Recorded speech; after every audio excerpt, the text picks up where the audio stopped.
Hello crafty pals and welcome to my channel. I hope you had fun on Halloween dressing up and lighting fireworks and smashing pumpkins.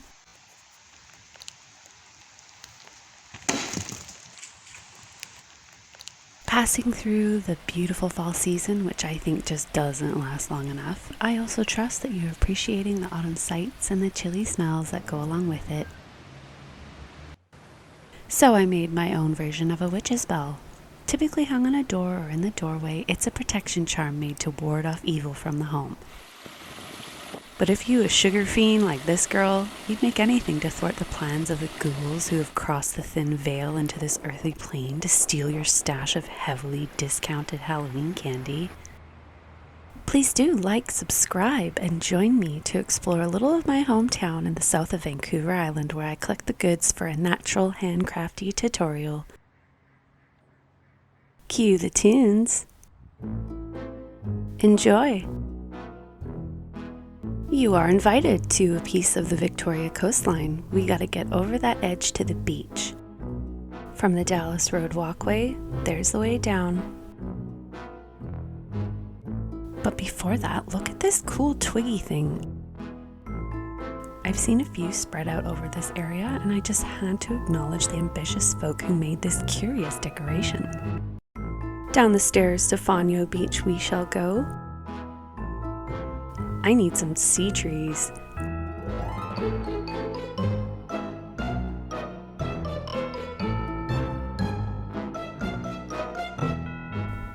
Victoria is south of the mainland border between Canada and the USA, so way over there with the cloud-covered mountain range is Port Angeles.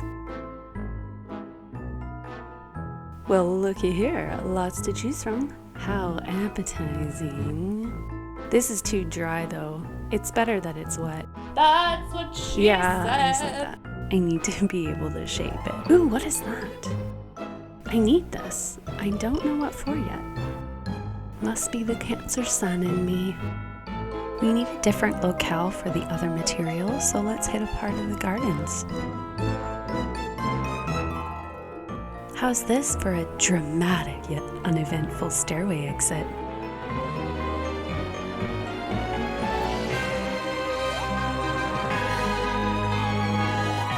That's where we were.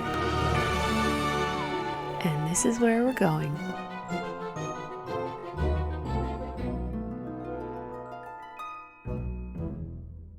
Passing by the world's tallest freestanding totem pole, you'll sometimes find a bald eagle perched up there.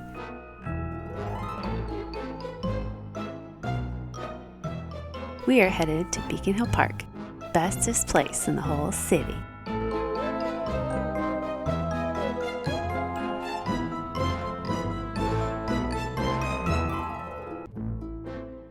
Fun fact, we have like 100-generation immigrant peacocks here. Birdies, I'm coming for your feathers. They often hang out next to the children's petting zoo where the chickens and the bully goats gruff live.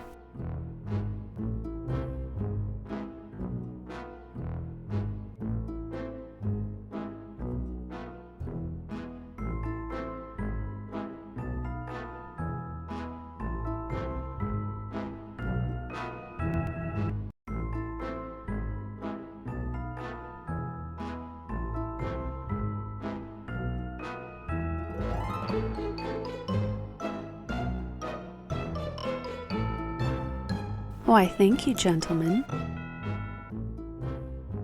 I'm coming back for those big ones. Actually, no need, because this wonderful lady here gave me this. No, I don't have food for you. I'm not sorry. Here's a handsome pine cone for a hanging centerpiece. I'd love to show you the rest of the park, but that's for another video. Using a pillowcase and some dish soap, I will clean the feathers and dry them in the dryer.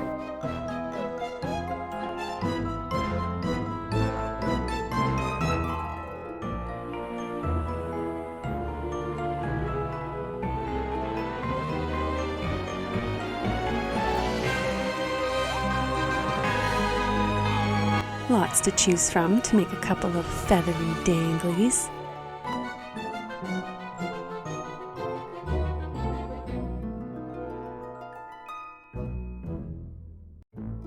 some reusable towel will help protect my nice white surface from getting ocean gunk all over it.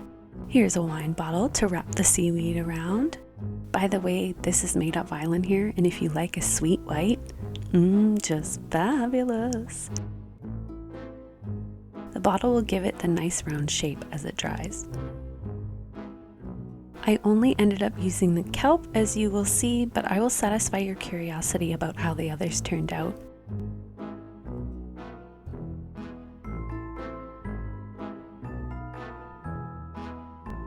As for this stuff, make sure that you squeeze out all the water, because water is wet and we need it dry, know what I'm saying? Hey Andra, it's like mermaid bubble wrap.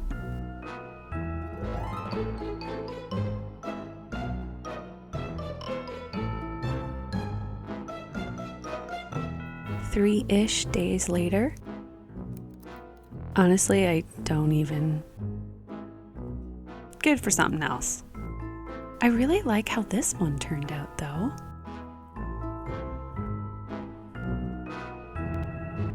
This one is the kelp, and it's what I'm going to use for the main frame. I snapped off the excess where I had it tied. We'll use some wire. I've got 16 gauge. Anything thicker in this case will drive you crazy. This is what you do when you can't find your wire cutters.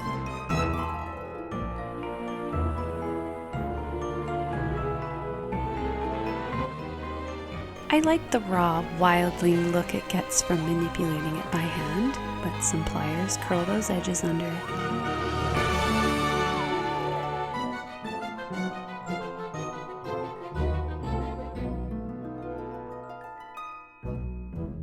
Got my pine cone here, and it has a nice well that is perfect to hold some resin to attach a jump ring as a hanger. Before resin, always protect not just your hands, but your air and your airways, ventilation, mask, that sort of thing. I vote for color pour resin as it cures fairly quickly. Maybe I'll get a fancy UV resin set one day.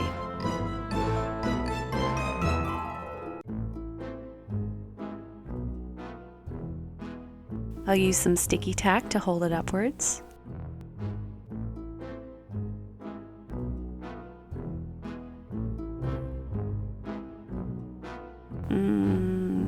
Maybe not.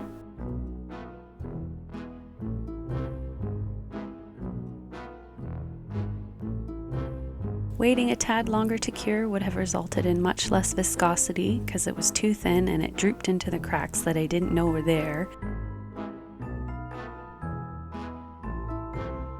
This is more like it. A little pain in the arse to work with though. I've opened this jump ring so that it's hangable once the resin anchors it down.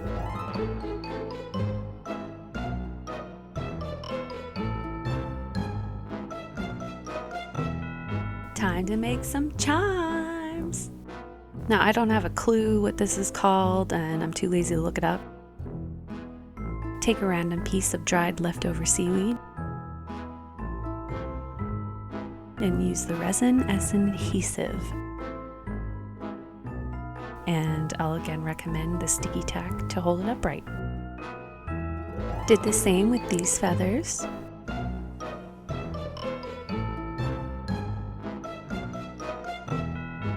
Let's do something a tad different with this beauty. An eye pin to attach a chain.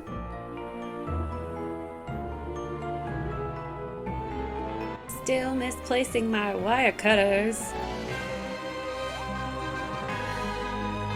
It's obvious that with the nature of the bead, glue is more appropriate here than the resin.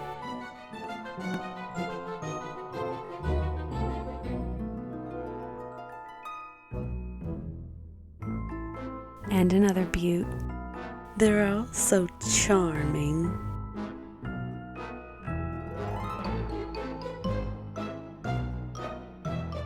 I've added a jump ring here for the dangly pine cone.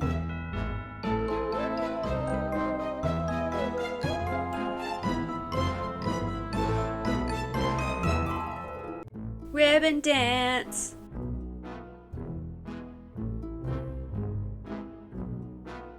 To add more playful pieces and hang some charms with.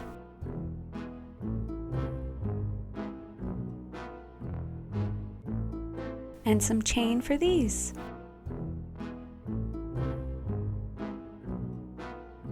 Let's get naughty now. And many ways to knot.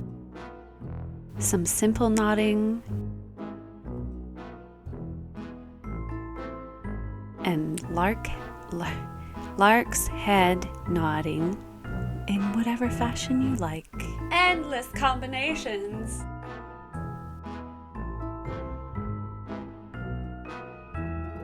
And of course,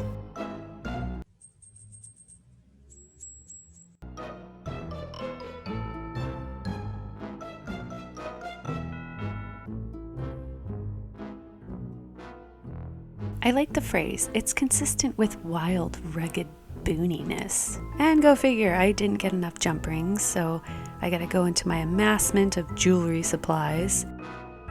I'm the healthy kind of hoarder, okay?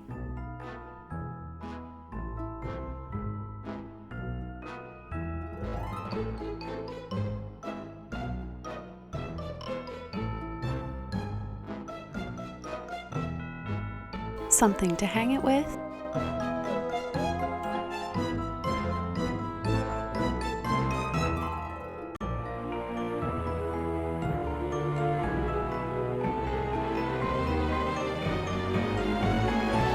Be happy and be healthy, everyone.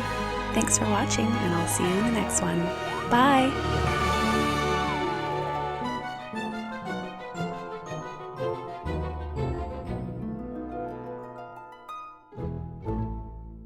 Lark's head, not lark's head, not lark's head, not lark's head, not.